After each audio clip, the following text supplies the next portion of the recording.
Assalamualaikum warahmatullahi wabarakatuh. Selamat pagi teman-teman dan Bapak Ibu dosen. Pada kesempatan kali ini kami dari kelompok 3 ingin mempresentasikan mengenai materi analisis pertidaksamaan, konsep, sifat, dan penyelesaiannya. Tanpa berlama-lama, mari kita langsung ke materinya.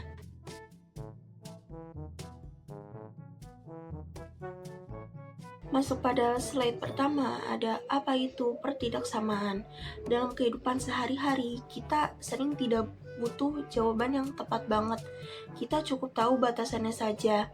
Misal, tinggi badan minimal 160 cm untuk menaiki wahana ini. Belanja minimal 100.000 untuk mendapatkan gratis ongkir. Kapasitas naik lift maksimal 8 orang. Nah, itulah inti dari pertidaksamaan, bukan mencari nilai yang pasti, tapi mencari nilai-nilai yang memenuhi batasan. Nah, pada slide kedua ini, kita akan membahas pengertian dari pertidaksamaan linier. Pertidaksamaan linier adalah ekspresi aljabar yang menggunakan simbol seperti kurang dari, lebih dari, kurang dari sama dengan, atau lebih dari sama dengan. Berbeda dengan persamaan yang menggunakan tanda sama dengan, pertidaksamaan menunjukkan bahwa suatu nilai berada dalam rentang atau batasan tertentu. Nah, sekarang kita masuk ke slide yang ketiga, yaitu perbedaan antara persamaan dan pertidaksamaan. Keduanya sama-sama digunakan untuk membandingkan nilai dalam matematika, namun memiliki makna yang berbeda. Persamaan menggunakan tanda sama dengan, yang artinya kedua sisinya harus bernilai sama persis. Misalnya, X sama dengan 5, hanya ada satu jawaban pasti. Sedangkan pertidaksamaan menggunakan simbol seperti lebih dari atau kurang dari, yang artinya jawabannya bisa berupa rentang nilai, bukan hanya satu angka saja. Lanjutkan slide sebelumnya, sekarang kita bahas lebih dalam tentang pertidaksamaan. Pertidaksamaan menggunakan tanda seperti lebih dari, lebih dari atau sama dengan, dan kurang dari atau sama dengan. Yang membedakannya dari persamaan adalah pertidaksamaan tidak mengharuskan kedua sisinya bernilai sama. Ia hanya membandingkan apakah suatu nilai lebih besar, lebih kecil, atau berada dalam rentang tertentu. Hasil atau solusi dari pertidaksamaan bukan suatu angka yang pasti, melainkan sekumpulan nilai atau rentang yang biasa kita sebut dengan interval. Oke, untuk slide selanjutnya akan dilanjutkan oleh anggota kelompok yang lain. Oke, terima kasih Nadia sudah menjelaskan tentang pengertian, perbedaan, dan persamaan pertidaksamaan. Selanjutnya, saya akan menjelaskan tentang makna simbol. Nah, sebelum kita mulai mengerjakan soal pertidaksamaannya, alangkah baiknya kita kenalan dulu nih sama simbol-simbolnya, biar nggak bingung nanti pas kerjain soalnya. Oke, jadi gini, simbolnya itu ada 4. Yang pertama itu ada lebih dari dan kurang dari. Artinya apa? Artinya nilainya itu harus lebih besar atau lebih kecil. Nah ini batasnya sendiri nggak ikut dihitung. Nah tapi kalau lebih dari atau sama dengan dan kurang dari atau sama dengan, ini batasnya boleh ikut dihitung. Jadi nilainya ini boleh lebih besar dan kecil atau sama dengan batasnya gitu. Ya gampangnya cuman ikut dihitung atau nggak ikut dihitung. Gitu doang sebenarnya. Oke, kita bahas sifat-sifatnya. Soalnya ini penting juga. Yang pertama, kalau teman-teman ketemu soal yang dikurangi atau ditambah di kedua sisi dengan angka yang sama, itu tandanya nggak berubah. Nah, kalau teman-teman ketemu soal yang dikali atau dibagi dengan bilangan positif, itu tandanya tetap sama, nggak berubah juga. Nah, yang ketiga, kalau teman-teman ketemu dengan soal yang dikali atau dibagi dengan bilangan negatif, itu tandanya harus dibalik. Oke, jadi kalau misalnya teman-teman ketemu soal yang dikali atau dibagi dengan bilangan negatif, itu harus dibalik. Kalau tadi aku ngejelasin tentang sifat pertidaksamaan, sekarang aku akan ngejelasin tentang jenis pertidaksamaan. Oke, yang pertama itu ada pertidaksamaan linear. Ini lumayan simple karena variabel pangkat itu cuma satu. Nah, cara ngerjainnya sama seperti persamaan biasa, pindah-pindahin dulu sukunya aja. Tapi ingat satu aturan, kalau ketemu soal yang dibagi atau dikali dengan bilangan negatif, itu harus dibalik tandanya supaya nanti bentuk rentang itu ke kiri ataupun ke kanan. Nah, yang kedua itu ada pertidaksamaan kuadrat. Nah, ini agak naik level sedikit nih, variabelnya pangkat 2. Nah, pertama cari dulu akar-akarnya. Setelah itu akar-akar itu akan dibagi bergaris bilangan jadi beberapa bagian. Lalu dicek nih bagian mana yang memenuhi. Solusinya bisa di antara kedua akar tersebut atau di luar keduanya. Tergantung tandanya aja. Oke, selanjutnya ada pertidaksamaan yang ketiga, yaitu ada pertidaksamaan nilai mutlak. Nah, pertidaksamaan nilai mutlak juga ada tandanya. Tandanya itu yang garis tegak lurus begini nih. Nah, itu bukan nilai biasa. Nah, sebenarnya ada trik simpelnya, yaitu kalau tandanya kurang dari, berarti itu solusinya itu ada di dalam rentang. Kalau tandanya lebih dari, itu berarti solusinya itu ada di luar rentang. Oke, hafalin dua pola ini aja. Oke, selanjutnya ada pertidaksamaan yang keempat, yaitu pertidaksamaan pecahan. Nah, ini yang perlu hati-hati. Pokoknya jangan langsung dikali silang. Kenapa? Karena tandanya itu bisa berubah, tergantung penyebutnya, bisa positif ataupun jadi negatif. Itu. Nah, caranya itu pindahin semua ke satu sisi biar ruas kanannya itu 0. Nah, terus cek tanda di intervalnya. Kalau misalnya nilainya penyebut itu jadi 0, berarti itu nggak boleh masuk solusi sama sekali. Gitu. Nah, selanjutnya tentang jenis pertidaksamaan yang lain itu akan dijelasin sama teman saya, yaitu Aditya Nugroho. Silakan Adit. Oke, terima kasih Rasyad atas kesempatannya. Oke, jadi di sini aku ingin melanjutkan presentasi tentang jenis pertidaksamaan. Oke, selanjutnya ada pertidaksamaan irasional nih. Jadi pertidaksamaan irasional ini adalah pertidaksamaan yang variabelnya ada di dalam akar dengan syarat si nilai yang dalam akar ini tidak boleh negatif. Nah, penyelesaiannya itu adalah dengan mencari syarat numerus pada akar dan mengkuadratkan kedua ruas untuk mencari irisan himpunan penyelesaian. Oke, selanjutnya ada pertidaksamaan eksponen nih. Nah, jadi pertidaksamaan eksponen ini adalah pertidaksamaan yang variabelnya berada di posisi pangkat. Jadi misalnya 3x, 3 pangkat x plus 1 lebih kecil dari 3 pangkat min x plus 2. Jadi fungsi pertidaksamaannya itu ada di x plus 1 kurang dari minus x plus 2. Nah, jadi jika basisnya lebih besar daripada 1, tanda pertidaksamaannya akan tetap nih saat kedua ruas disamakan pangkatnya. Tapi jika basisnya antara 0 dan 1, maka tandanya harus dibalik. Nah, selanjutnya ada pertidaksamaan logaritma. Jadi pertidaksamaan logaritma ini adalah pertidaksamaan yang variabelnya berada di dalam fungsi logaritma dengan syarat nilai tidak boleh negatif. Nah, jadi pertidaksamaan logaritma ini hampir mirip kayak pertidaksamaan eksponen. Jadi si fungsi pertidaksamaannya itu ada di, kalau misalnya ada di contoh di PPT itu fungsi pertidaksamaannya itu ada di x plus 4 lebih besar dari x pangkat 2 plus 4x. Nah, cara penyelesaiannya itu adalah dengan cara cek syarat numerus dan cek basis. Jadi jika basis lebih dari 1, tanda tidak berubah. Nah, jika basis itu berada dalam rentang 0 sampai 1, tanda wajib berubah. Lalu selanjutnya ada contoh pertidaksamaan dalam kehidupan sehari-hari nih. Oke, yang pertama ini ada pertidaksamaan linear. Jadi contoh pertidaksamaan linear dalam kehidupan sehari-hari adalah ada seorang nih mahasiswa yang punya budget 150.000 untuk beli makan siang seminggu. Jika setiap hari ia makan seharga X rupiah, berapakah maksimal yang boleh ia keluarkan per hari agar cukup untuk 5 hari?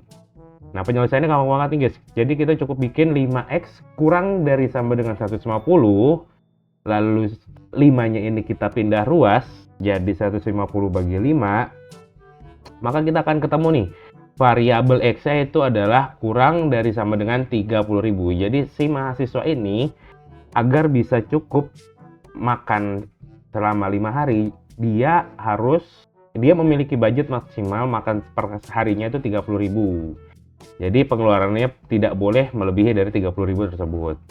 Oke, contoh selanjutnya adalah ada sebuah taman berbentuk persegi panjang dengan panjang X plus 2 meter dan lebar X min 1 meter. Nah, agar luasnya lebih dari 10 meter kuadrat, berapakah nilai X yang mungkin? Oke, jadi penyelesaiannya adalah kita jabarkan dulu yang diketahui tadi. X plus 2 tutup kurung X dikali X min 1 lebih besar dari 10. Kita kalikan X plus 2 dan X min 1 ini menjadi X kuadrat plus X min 2 lebih besar dari 10. Nah, 10-nya kita pindah ruas ke kiri, jadinya itu X kuadrat plus X min 12 lebih besar daripada 10. Lalu, persamaan yang sudah kita dapat ini, kita faktorkan kembali. Jadi kita ketemu nilai itu X plus 4 dan X min 3. Oke, jadi karena X itu tidak mungkin negatif ya, karena dimensi taman ini wajib positif, karena tidak mungkin minus meter. Jadi solusinya adalah nilai X ini harus lebih besar daripada 3. Nah, oke, selanjutnya ada contoh pertidaksamaan nilai mutlak. Jadi suhu ideal sebuah ruang server harus berada dalam jarak 5 derajat Celcius dari suhu optimal 20 derajat Celcius. Tentukan rentang suhu yang diperbolehkan. Oke, jadi penyelesaiannya gampang banget nih guys. Jadi kita bikin nilai mutlak T min 20 kurang dari sama dengan 5. Lalu kita jabarkan, karena untuk menyelesaikan soal nilai mutlak ini ada dua kemungkinan, yaitu ada negatif dan positif. Jadi kita langsung taruh saja, karena sesuai dengan apa yang dibilang Rasya tadi. Kita menggunakan cara cepat. Jadi min 5 kurang dari sama dengan T min 20 kurang dari sama dengan 5. Nah, selanjutnya kita harus menghilangkan min 20 yang ada di ruas tengah ini nih guys.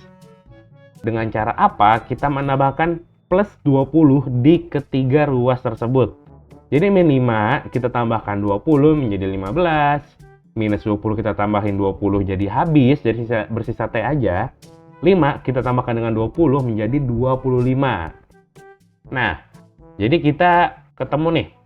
Jadi suhu ideal sebuah ruang server ini itu berada dalam rentang 15 sampai 25. Yang kalau kita tulis ke dalam rumus, yaitu 15 kurang dari sama dengan T kurang dari sama dengan 25. Grafik pertidaksamaan dalam kehidupan sehari-hari. Soal nomor 1, budget makan siang.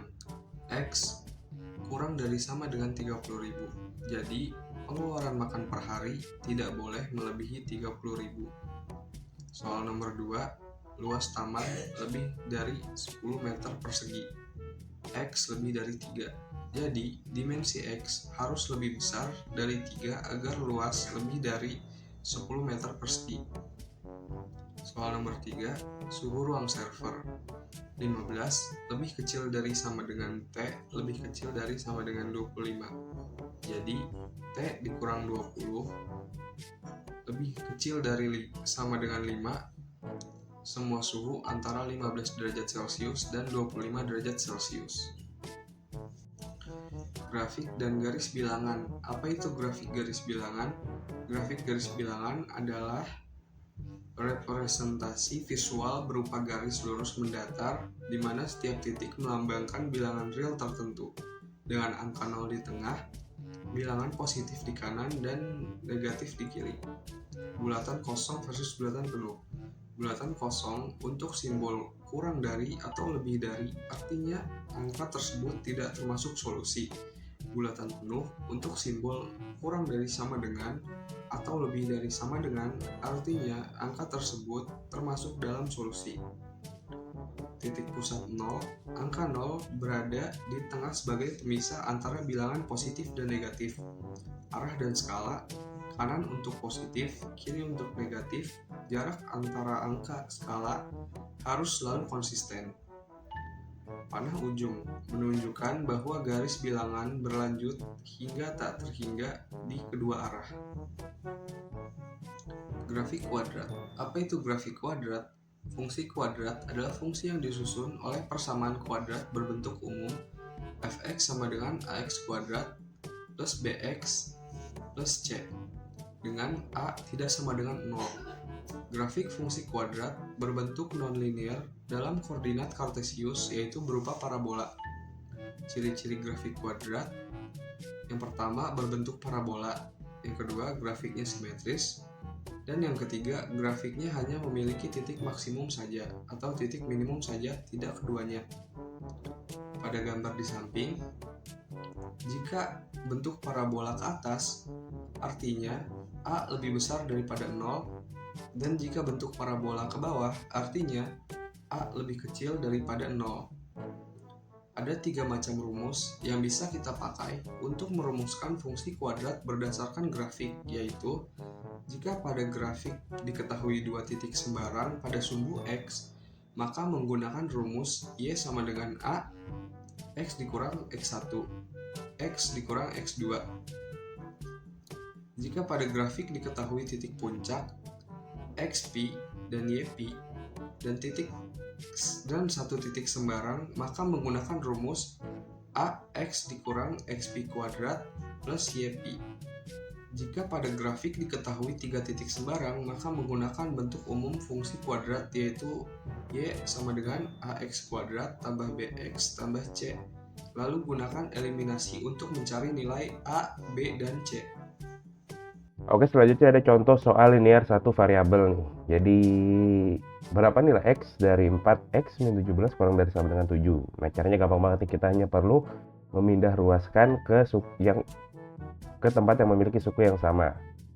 Oke, jadi 4X min 17 kurang dari sama dengan 7. Min 17 nya kita pindah ke kanan menjadi plus 17. Menjadi 4X kurang dari sama dengan 7 plus 17 yaitu 24. Dan 24 ini kita bagi dengan 4 agar kita dapat menemukan nilai X. Jadi X kurang dari sama dengan 6. Jadi nilai X yang memenuhi adalah X kurang dari sama dengan 6. Oke, kita akan masuk ke contoh soal grafik linear 2 variabel. Soalnya tentukan grafik pertidaksamaan Y kurang dari atau sama dengan min X plus 3. Jawabannya Y sama dengan min X plus 3. X sama dengan 0, itu Y sama dengan 3. Temu jadi 0,3, Y sama dengan 0, X sama dengan 3. Itu temu hasilnya 3,0. Oke teman-teman, di sini saya akan memberikan contoh soal pertidaksamaan kuadrat. Itu contoh soal nomor 1, diketahui X kuadrat min 5X min 14 kurang dari atau sama dengan 0. Tanya HP pertidaksamaan kuadrat soal tersebut. Itu jawab X kuadrat min 5X min 14 kurang dari atau sama dengan 0. Setelah itu kita kuadratkan menjadi X min 7 kali X plus 2 kurang dari atau sama dengan 0. X sama dengan 7 atau X sama dengan min 2. Karena tanda pertidaksamanya adalah kurang dari atau sama dengan 0, maka daerah penyelesaiannya berada di antara kedua titik pada garis bilangan. Jadi HP-nya sama dengan X min 2 kurang dari atau sama dengan X kurang dari atau sama dengan 7. Setelah itu kita masuk soal nomor 2. Diketahui 24 plus 5X min X kuadrat kurang dari atau sama dengan 0. Ditanya HP pertidaksamaan kuadrat soal tersebut. Jawab 24 plus 5X min X kuadrat kurang dari atau sama dengan 0. Min X kuadrat plus 5X plus 24 kurang dari atau sama dengan 0. Itu X kuadrat min 5X min 24 lebih dari atau sama dengan 0. Setelah itu dikuadratkan X min 8 dikali X plus 3 lebih dari atau sama dengan 0. Jadi X sama dengan 8 atau X sama dengan min 3. Karena tanda pertidaksamaannya adalah lebih dari atau sama dengan 0, maka daerah penyelesaiannya berada di luar dua titik pada garis bilangan. Jadi HP-nya adalah X kurang dari atau sama dengan min 3 atau X lebih dari atau sama dengan 8. Oke, kita akan masuk ke contoh soal ketiga. X plus 1 dikali 2X plus 3 lebih dari atau sama dengan 1. Ditanya, HP pertidaksamaan kuadrat soal tersebut. Jawab, X plus 1 dikali 2X plus 3 lebih dari atau sama dengan 1. 2X kuadrat plus 3X plus 2X plus 3 lebih dari atau sama dengan 1. Setelah itu, yang 3X plus 2X ditambah menjadi 5X. Jadinya 2X kuadrat plus 5X plus 3 min 1 lebih dari atau sama dengan 0. Setelah itu, yang 3 kurang 1 dikurang, jadi 2X plus 2, karena 3 dikurang 1, 2. Itu lebih dari atau sama dengan 0. Itu dikuadratkan menjadi 2X plus 1 kali X plus 2 lebih dari atau sama dengan 0. Jadinya ketemu X-nya sama dengan negatif 1/2 atau X plus negatif 2. Karena tanda pertidaksamaannya adalah lebih dari atau sama dengan 0, maka daerah penyelesaiannya berada di luar kedua titik pada garis bilangan. Jadi HP-nya X kurang dari atau sama dengan min 2 atau X lebih dari atau sama dengan negatif 1/2. Studi kasus analisa transportasi pilihan mahasiswa 152A05 untuk berangkat kuliah. Mahasiswa sering menghadapi dilema dalam memilih mode transportasi harian yang paling hemat antara menggunakan kendaraan pribadi atau layanan aplikasi daring. Oleh karena itu, kami melakukan analisa transportasi pilihan mahasiswa 152A05 untuk berangkat kuliah untuk menemukan titik batas efisiensi jarak tempuh menggunakan permodelan pertidaksamaan matematika untuk menentukan transportasi mana yang lebih ekonomis. Kami mendapatkan total 36 responden, yaitu 60% dari total mahasiswa kelas 2A05 yang berjumlah 60 orang. Di dalam survei, kami memiliki beberapa pertanyaan yang wajib dijawab oleh target responden, yaitu yang pertama, berapa estimasi jarak dari tempat tinggal Anda ke kampus? Kedua, kendaraan apa yang paling sering Anda gunakan untuk berangkat ke kampus? Bertiga, jika Anda menggunakan layanan ojek online ke kampus, berapa rata-rata tarif sekali jalan? Yang keempat, jika Anda membawa motor pribadi ke kampus, berapa biaya parkir per harinya? Kelima, berapa estimasi biaya bensin yang Anda keluarkan untuk sekali jalan dari rumah ke kampus? Temuan responden. Yang pertama, modus atau nilai yang paling banyak. Jarak mahasiswa dari rumah ke kampus berada di jarak 5 km. 55,6% memilih menggunakan motor pribadi dan 44,4% menggunakan fasilitas ojek online. Biaya ojek online itu GX, tarif mayoritas 15.000 untuk jarak 5 km. Tarif rata-rata per kilometer sama dengan Rp3.000.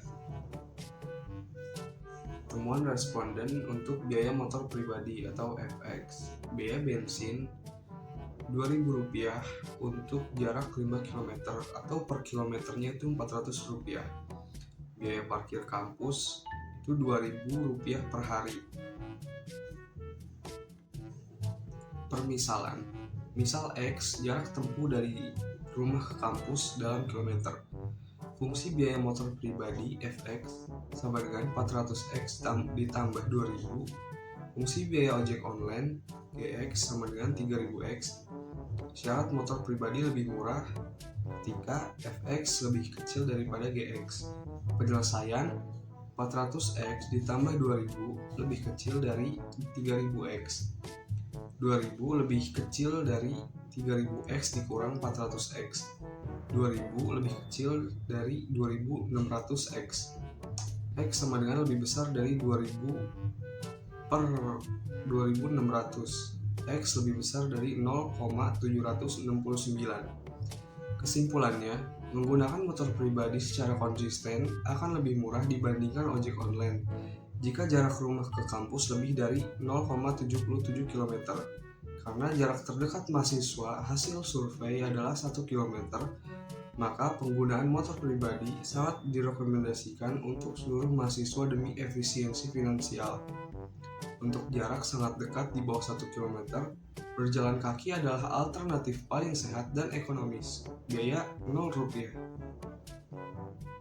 Oke, kesimpulannya ketidaksamaan dan grafiknya sangat bermanfaat dalam kehidupan sehari-hari. Seperti menentukan batas nilai, kecepatan maksimum, jumlah barang, dan berbagai masalah lainnya. Dengan memahami ketidaksamaan dan grafiknya, kita dapat lebih mudah menentukan dan memahami daerah solusi dari suatu masalah matematika. Mungkin itu saja, terima kasih. Demikianlah presentasi kami hari ini mengenai ketidaksamaan linier. Kita telah belajar bersama mulai dari pengertian, perbedaan, hingga simbol-simbol yang digunakan dalam ketidaksamaan. Kami harap apa yang kami sampaikan dapat dipahami dan bermanfaat bagi teman-teman semua. Kami mohon maaf jika ada kekurangan dalam penyampaian materi ini. Terima kasih atas waktu dan perhatiannya. Wassalamualaikum warahmatullahi wabarakatuh.